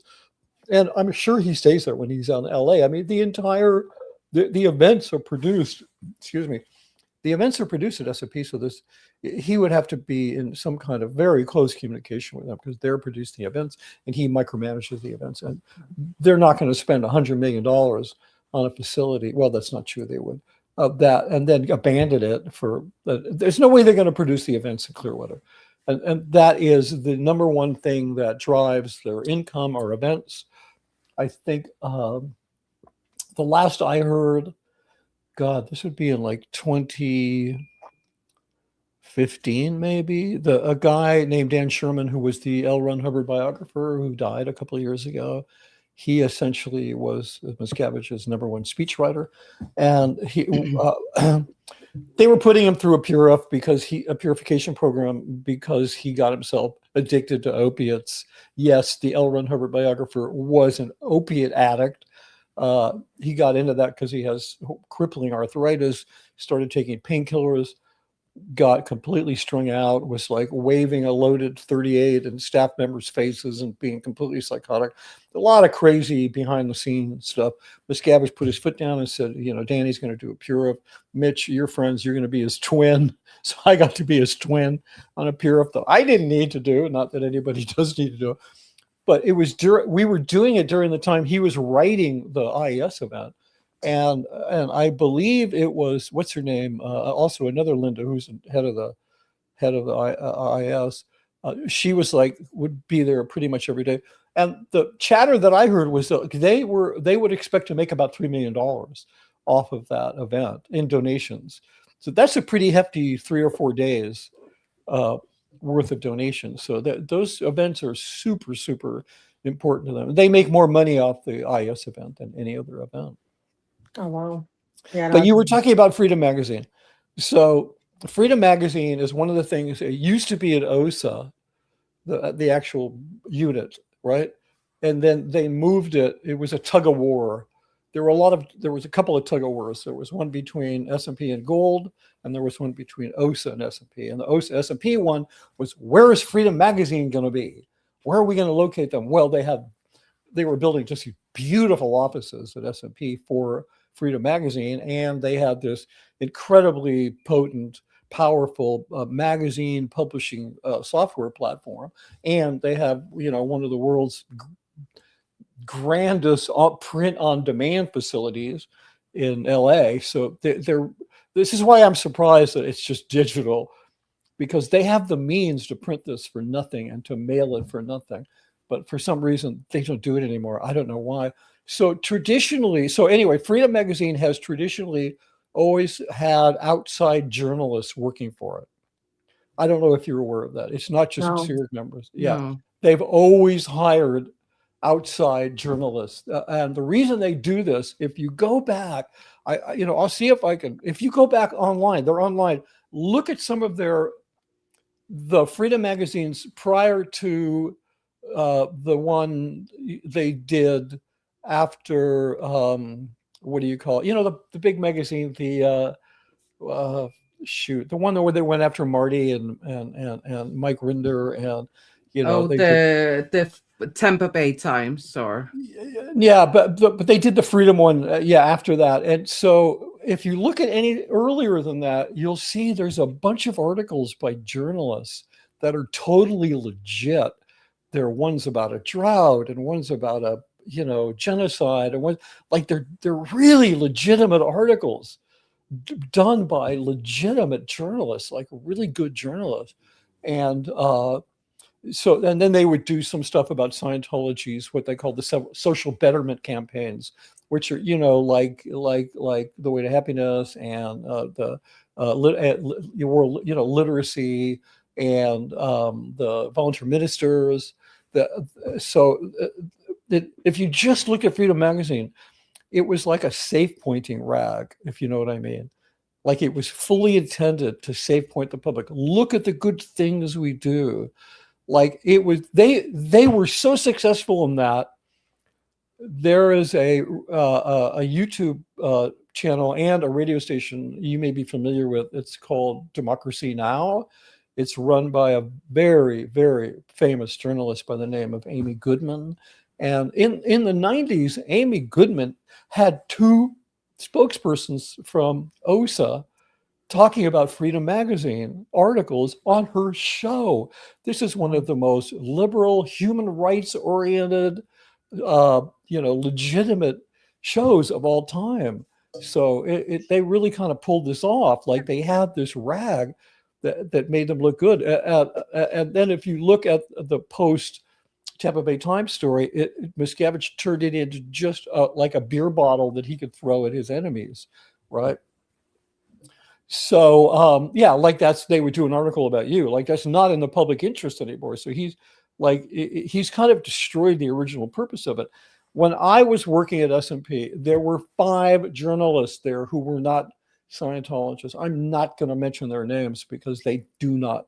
I don't know what they've signed.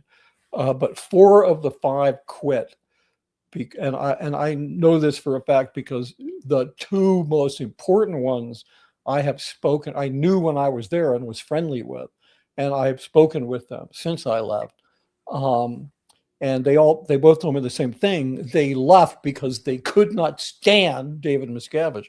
They did not want to work for him because it used to be they were at OSA. Well, some of these guys weren't. They hadn't been hired yet. But Freedom was at OSA. David Miscavige was at the Gold Base, so they never had to interface. Now they're in the same office. He's just 1 floor up and a hallway down the hall, and they just didn't like him at all. So they quit. The one guy who didn't quit, he didn't quit because it's how he got his green card.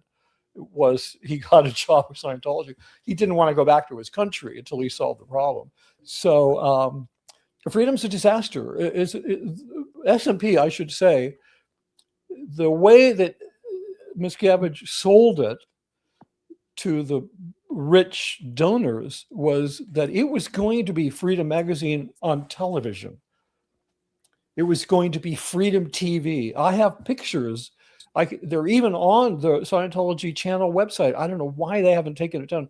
There's little video clips that show a set with a couple of commentators, and there's a big, the set has big letters that says, Freedom TV.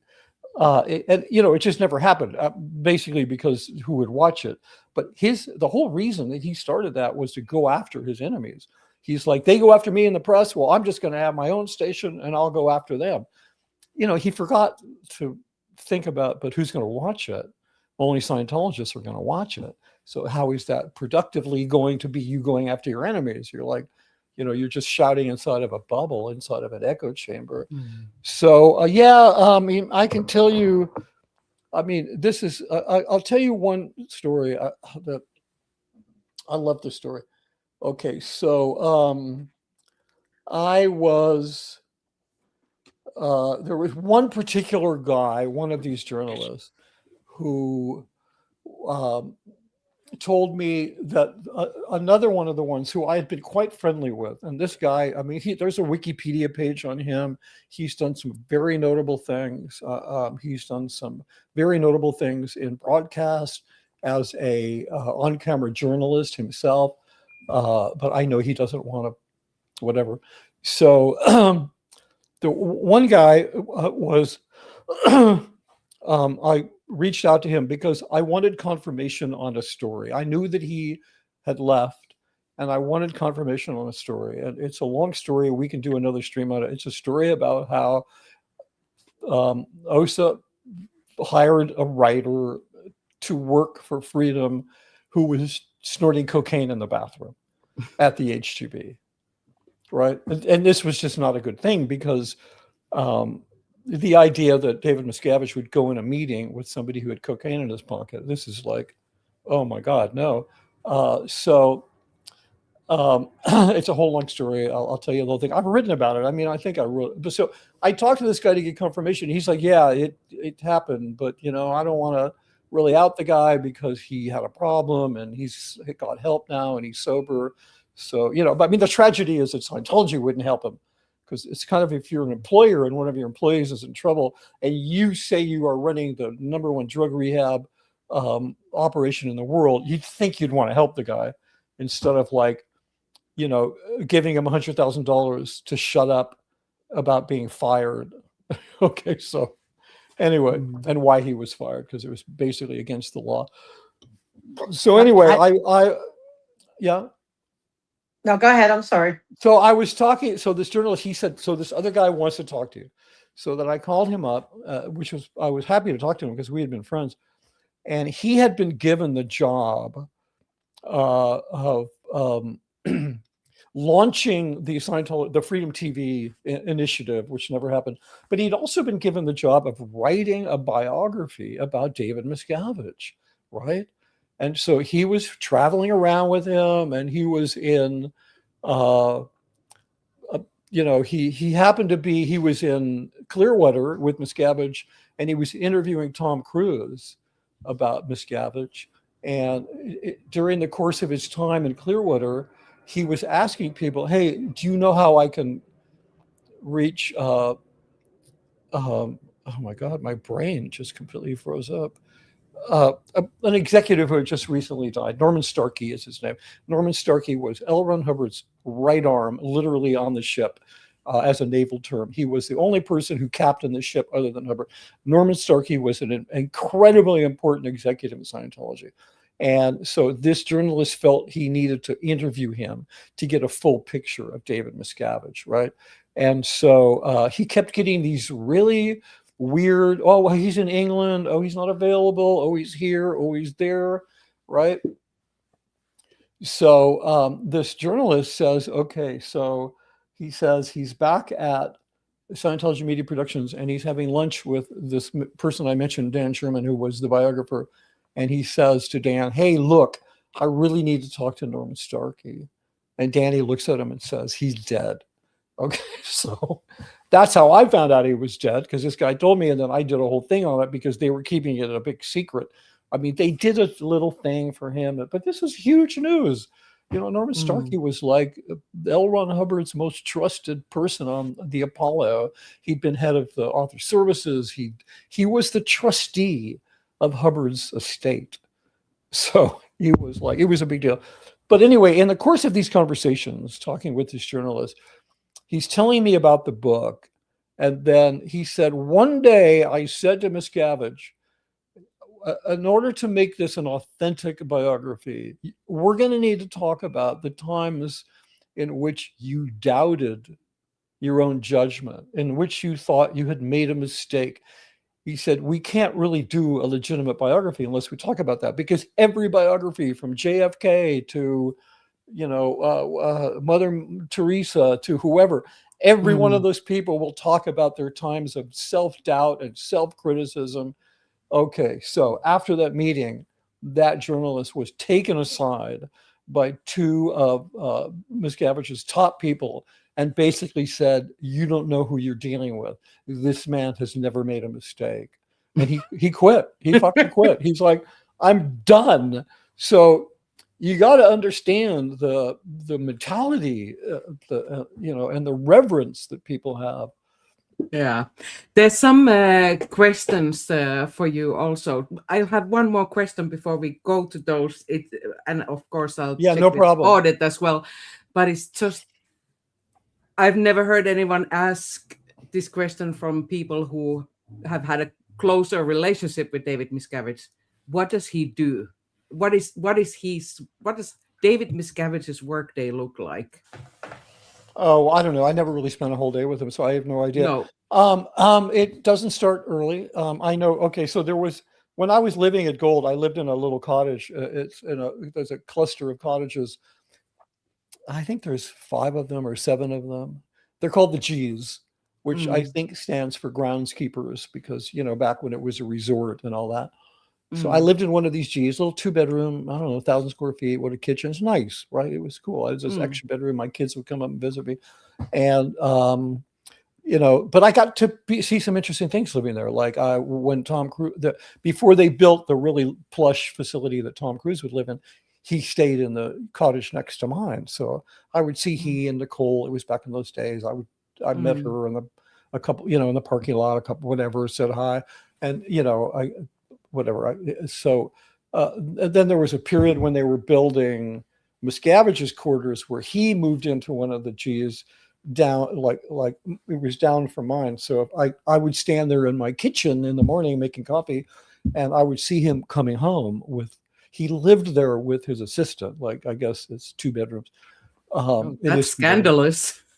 Well, in the Sea Org, that's scandalous. Yeah, But that's why I'm saying, like, nobody cares. But he would always drag his ass home like after sunrise, 9-10 o'clock in the morning, and then on Fridays, because they'd stay up late on Thursday night, because he would do all of the stats for all the orgs internationally. So he would stay up all night, and I'd see them coming in 11 o'clock in the morning or something. So I don't know what his workday is like. I know that the guy is.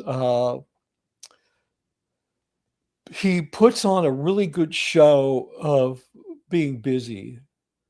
And I don't know how much work he does. I know because I was in a couple of meetings in the RTC conference room, which is a huge conference room. And all around the walls, there would always be boxes and boxes and boxes, bankers' boxes of things that he needed to go through. So I always was under the impression, wow, this guy does a lot of work. When I flew to England with him, we were on the plane. It was just me and the head of IAS, what's her name, and Janet, whatever, and what's her name, Janet Whelan. Yeah, she's a head. She was Dave and his concubine in the aft bedroom all night, and that was that, and one staff member from Miscavige's staff, and then all of his other staff, they flew separately. We all landed at the little private air, the air area where private jets land at Gatwick, or maybe it was Heathrow, I don't remember. But I saw them, the other staff. He had about maybe 8 or 10 staff members traveling with him. And they had like carts loaded with bankers' boxes. And it's referred to as his traffic. It's all the stuff he has to go through to handle. And there was maybe 10, 15 bankers' boxes following him around, right? So I think all he does is he just goes through paperwork and writes dispatches and dictates things and just runs the whole show. I mean, I think it's kind of like I heard somebody say the real tragedy of people in the mafia, they work so hard, they really don't make any money. It's, what I'm saying? Like, for all of the effort that they put into being criminals, they don't make very much money. And it's kind of the same with Miscavige. Maybe for all of the effort, I think he puts a tremendous amount of effort into this.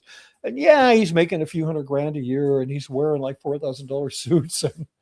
I think one of the last meetings I had with him at S&P was he had on these cufflinks that were the size of like a nickel.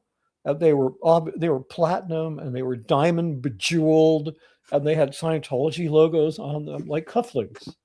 Right? I'm like, dude, what the fuck are you doing? You're like spending $10,000 on bespoke cufflinks.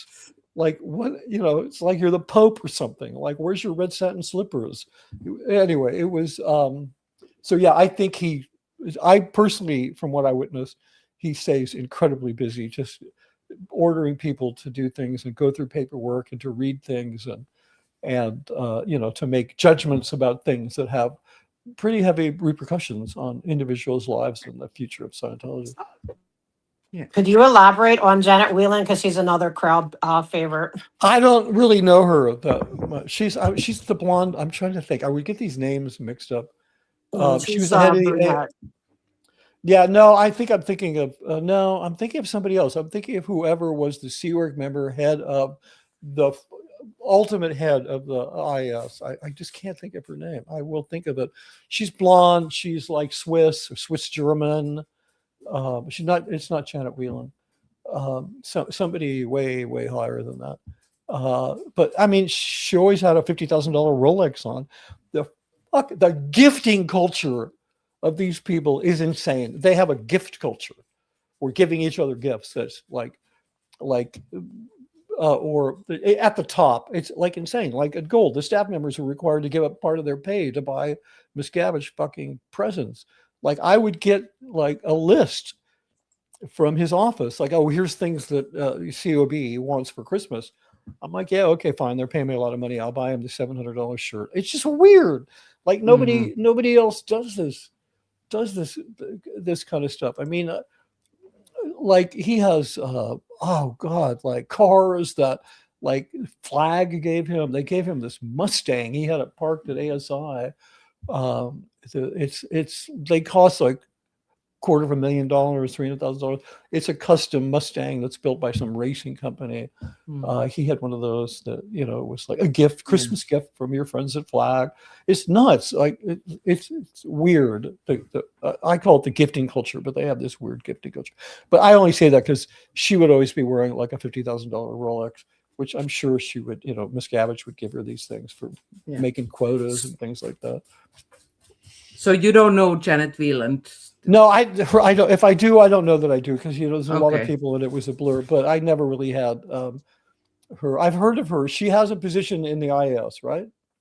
I don't know if it's OSA. She's the one that does the police meeting. She's the one who does all the safe pointing in LA. No, I don't know her. I know Janet. The two people I know Janet. I knew her very well. And I think even better, I knew Corinne Powell quite well. I had a lot of interactions with Corinne. And other than that, with one particular auditor who would sec check the shit out of me. So, Corinne Powell's another name. I don't really know much about her. I don't know if she's still active. She does all the press releases and the public statements to. Miscavige writes them, and then she puts her name on them, and then they release them. But is she still active, do you think? Because this is LA culture. I don't see her doing much. It's more Kirsten Peterson, but yeah, she's not. Her job requirements wouldn't require her to leave the office. Where, you know, Kirsten would have to go and, you know, vet doctors to make sure they would not follow their legal mandated reporting requirements and things like that. Naughty, Kirsten. Yeah, she's like, she's. Yeah, I mean, she doesn't come off in person like, she's kind of like introverted and mousy. You know what I mean? She's she's just kind of a very quiet, plain Jane, fade into the background, like sort of like, you know, she's like, what is that color? I forget. It's sort of a beige, a gray beige. What is that color? Taupe. Taupe. She gets a lot of husbands, though, it seems, right? She's but that's not because that's not because she's hot. That's because the pool is so small. Eventually, you're going to get around to everybody. So I mean, you know, when you can't date, when your only option is to get married, you get married a lot. It's like dating for them. Interesting. And I Yeah, hear I mean, her husband is Kendrick Moxon's paralegal, from what I understand. that's not surprising. I mean, such a teeny little. I mean, you know, like when I was at Gold, like any given table of staff members, there's probably 8 people at a table. Easily, any 4 of them would have been married to each other at any given time. And they're all having dinner together. I mean, it's crazy. It's an incredibly, thank God they don't have children. They would all be, they would not, they would have severe hereditary problems. Trauma. Yeah, that's interesting. I have Should one we- follow. Go ahead. Sorry. No, go ahead, Miriam. No, I just wanted to hear, because we are reaching the 2-hour mark soon. Should we go through some of the questions and comments we have got? Or Yeah, let's do it. Yes. I'm not seeing the comments because I. Good. Oh, yeah, I will I'm just. sorry. There they are. Yeah, I will just put them up on the screen in a second. Thank you so much. We can definitely do this again from my side. Absolutely. And I would love that. Yeah. So I just want to thank lovely Iris Smart, who is actually an activist in Ireland. She has Thank you, donated Iris. both of us some memberships. And Laura, I don't know if she's still in the chat, but she made the remarks that you knew Laura's mom and dad. Yeah, more. I knew her mom more than a bit. I knew her Yeah. very well because she was she worked in editing, and I spent a lot of time in editing, so I was in there a lot. Yeah. So for sure, I knew them. They're yeah. Hi, Laura. I guess- Nice to see you. Thanks for tuning in. Yeah, and I guess that's the last information we have, is that she is still working there. So Yeah, I'm sure she is. She'll be there forever, and she's kind of she's a lovely person. I mean, I always liked her. She's kind of very unassuming and just, wants to do a good job, and so. yeah, It's well, like- Laura is wonderful, so I wouldn't be surprised that. Yeah, her Laura parents she's made herself wonderful. Yeah. But yeah, it's whatever. I don't even want to talk about it. It's just a tragedy. I know because I met Laura when she was 8. I think she was about 8 because I used to go to the ranch because we would shoot there as a kind of use it as a back lot. And these kids would run up to me. I had no idea that they had all been told who I was and blah, blah, blah. And they would come up to me and you ever seen those pictures of like Doctors Without Borders, and you have like a couple of doctors and you have all these indigenous children and they're all gathered around them and they're hugging them.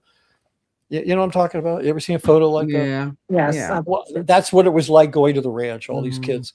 And I thought, wow, these kids they're really, as you say in Scientology, high ARC, meaning, wow, they're really loving children. They really want to, show you some positive emotion. And the fact is they were so starved for adults that if an adult would show up who knew their parents, they would just flock to them. And when I left and I realized that, I mean, I had to sit down and to really take, like I had to process my way through that, my own misperception on what was happening with those children. Yeah.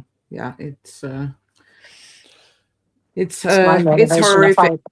But hey, Yeah. we're answering questions, so let's stay on it. Yes, I think this was a comment from me from Jason Polycorn, who was also in our show before regarding the Dragon Lady lawyer Monique Yingling. I can't believe I forgot her name because I Yeah, had quite a number of interactions with her. yeah. Peter Anderson is asking, how does David Miscavige treat his pet beagles and OSA members? I think the latter one we kind of. I think the latter one we covered, but the beagles, I mean, he's abandoned them. The beagles are at Gold. He's gone. So, they're But maybe they're better off if someone else is caring for them. Yeah, the person is caring for them, and they have plenty of room and stuff. But I don't know. I have a beagle, having nothing to do with that. Completely randomly, I happen to have a beagle, and they're great dogs, and they're super loyal, and they're super friendly, and very headstrong. They're a great breed. His beagles. I did a piece of content on this. My statement was based on the fact that mean dog owners beget mean dogs. And those dogs were absolutely ferocious. They hated people. They were just a reflection of Miscavige. I mean, the dogs lived next to where I lived, and there's this beautiful garden, and I would sometimes want to go out there and take a walk.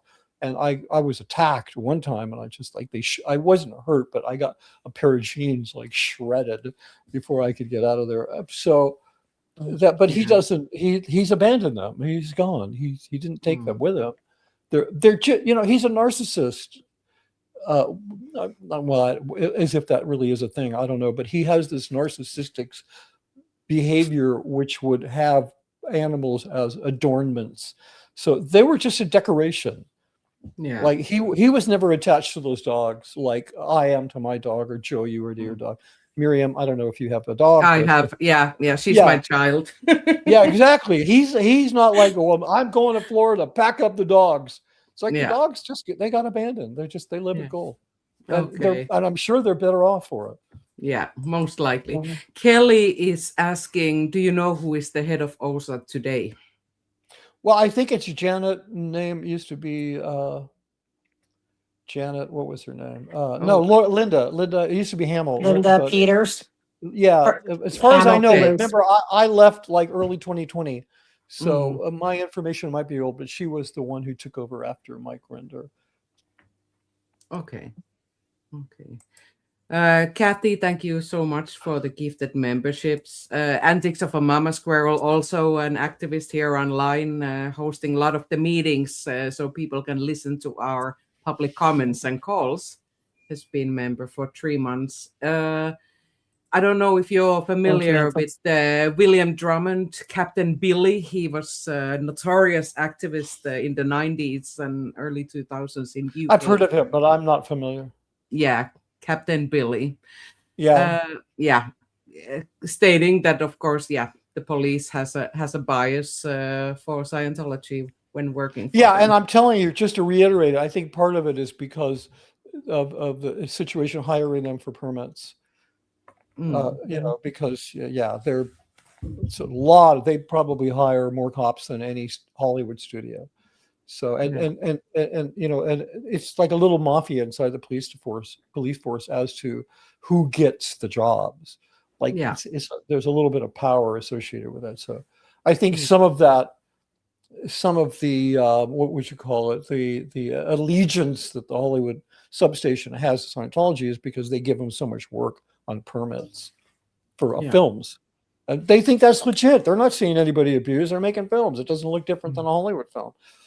Yeah. They also have extensive surveillance that they do load up in, work with the police to be able to check out their surveillance. Right. So there's numerous reasons, but that's a whole nother discussion for another day. But there's a lot of reasons why Hollywood is having a hard time pulling away. Yeah, I think that's true, but I think the bigger magnetic pull is money in terms of their allegiance. It's more that's a nice convenience that they have all the cameras, and when you told me that, I was like, oh wow, that makes total sense. So they are literally relied upon for security, the churches from the police, and that makes a lot of sense. So. Yeah, we are working hard that relationship will be no more in the future. Question for Mitch: how much pull does Tom Cruise have over who gets to be famous? So I guess who gets an elite status as a celebrity Scientologist? I don't know that I'm a little confused by that question. Famous for what? I think is my answer. My question back is like, get famous for what? Famous in Scientology, like gets elevated to an important position. That would all be a little bit of their ability to get things done. I mean, in that sense, the Sea Org is weird. It's like a communist meritocracy because it's very much like a communist organization in that they own, the means of production. Everybody gets paid the same, treated the same. I'm talking about Soviet communism, not just communism in general. But so famous for what? Like famous for having done some amazing thing for Scientology, famous as a celebrity. He doesn't have any say in who gets to be famous as a celebrity. Yeah, I'm thinking maybe this actually should be, maybe reformulated as it needs to be clarified. How much power does Tom Cruise actually have inside Scientology? How much, Oh yeah, I misread it. I thought I was talking about Miscavige. Oh, no. Freudian brain fart. He doesn't have any say, any involvement. Okay. As a matter of fact, his whole filmmaking career as a filmmaker and an actor doesn't have a lot of overlap anymore with Scientology, other than, you know, in terms of outwardly publicly. Like, he's not a kingmaker in terms of actors. He's not involved at zero. I've never seen that. I knew Tom. I hung out with Tom. I gave he and his agent, producer, partner, Paula Wagner, when they were together, I gave them a tour. I was asked to give them a tour of Gold, of the filmmaking facilities there, because, you know, he was, you know, Cruz was trying to save point his partner with Scientology and blah, blah, blah. But he's not, like I said, he's not a kingmaker. He has nothing to do with it. I mean, I imagine if there was a Scientologist that he wanted a platform, he could, but he never has. Yeah. I mean, he's never he doesn't hire Scientology actors in his film. I can't think of one Scientology actor who's ever been in any of his films. So he kind of doesn't, you know, he doesn't eat where he shits, you know, it's just like, or shit where he eats. So it's like two different things. Okay. Peter Anderson is asking, what is HowdyCon 2026 and are you attending it? You can go to Tony Tony Ortega's site and read about it, or you can ask Alex Barnes Ross. They could give you more information than I could. I mean, I know it's going to be a confab of former Scientologists or journalists or activists or whatever. They're going to get together. I've been invited. I'd like to go. I might go. I'm not sure that I'm able to go. So there you go. Okay. And Miss Sunrise Dawn is here with a lovely message to me. Nice to see you. It's been a while and you look good. Oh, thanks. Yeah, nice. I've recently survived any number of obstacles, so I'm happy to be here. Anyway, yeah, that's all I'm going to say on that. But thank you. I appreciate that. I'm hoping to come back and do more content. I got to get up. I don't like to live stream. I'd rather do videos. I need to get a teleprompter because I have a bunch of scripts and I'd like to just do videos, release them. Yeah, and you have the skills and the expertise for that. I'm just going to share your book one more time here on screen. Scientology, The Big Lie. How an evil cult look good. And you can buy it on Amazon, and the link is available in the description. And you can get it as an audiobook also, right? You can also, I'm working on the audiobook. I've been working on it forever. I don't know why it's taking so long. I'm hoping to get it done. I'm hoping to get it done by the winter. I would have been working on it today, but I decided it was more important to talk to you guys. But anyway, we appreciate it. No problem. Yeah, you can also order it from Barnes and Noble, or you can go to where can you go? You can go to Scientologythebiglie.com, or I think MitchBrisker.com, and you can buy an autographed copy. I'm happy to autograph a hardback and send it to you. So that's pretty much it. Or if you're way too broke to read it, send me your email and I'll send you a free Kindle, because it's more about people reading the information than about me making a couple bucks. Yeah, absolutely. And here's your YouTube channel as well. And new content will be coming soon. Yeah, hopefully. It will be. It's just I gotta.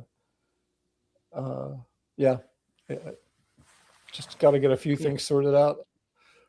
Great. So thank you so much joining us today and sharing all the knowledge. And I'm sure we will do this again at another point on whenever you want. Another just topic. Please reach out. I'm happy to talk to you guys. I have great respect for what you're doing, and I definitely want to support it. Thank you. I appreciate the conversations we had. Thank you for coming on and talking to us. And I would absolutely love to have you come on again. You're like I said, we could probably go on for 20 hours and just barely scratch the surface. So, I know we try to keep it like at 2 hours for people, but I would love to have you come back and just absolutely maybe talk about the tax exempt status and, because Jason Polychron's working hard on that stuff. Yeah. And, maybe or medical stuff, whatever it is, we would love to have you back and just whatever's next. I can speak about all that. I have some very interesting anecdotes and personal experiences with that. So Perfect. And Thank also you. your personal story was kind of also squeezed into less than 5 minutes. So Oh yeah, but we can definitely. that's fine. I mean, the personal story is, if you can figure out a way to tell it so that it grabs people's interest, so that they can then continue on and read about what you experienced. That's the only reason I talked about myself in the book, was because I realized that unless people knew me a little bit, they weren't going to get why I was saying what I was saying. So I kind of went back and I kind of started the book when I was about a little kid. The first 3 chapters about me growing up in the 60s and 70s in Laurel Canyon, becoming addicted to heroin. And, there's a lot, like, I'll tell you, if you like that era and that culture, because I was, deeply embedded in it. I grew up in Laurel Canyon, and I went to art school during the Summer of Love in 1967 in the Bay Area. So I kind of have a front row seat to all that. If you're interested in that, it's some people have read it and said, yeah, that was the best part of your book. So actually, my kids are the ones that like think that. Wow, that's awesome. Oh, great. Mitch, please hang inside when I play the outro so we can have a little chat afterwards. I just no wanna problem. Thank No at problem. this point our lovely audience and our moderators. Yes. Do you have Thank anything to you. add on that? Thank you so much for keeping the chat nice and clean as always. And we'll see you again next Thursday with Double Degraded episode 6. Have a great day or Yeah, evening, Bye, everyone. depending on where you are. Bye.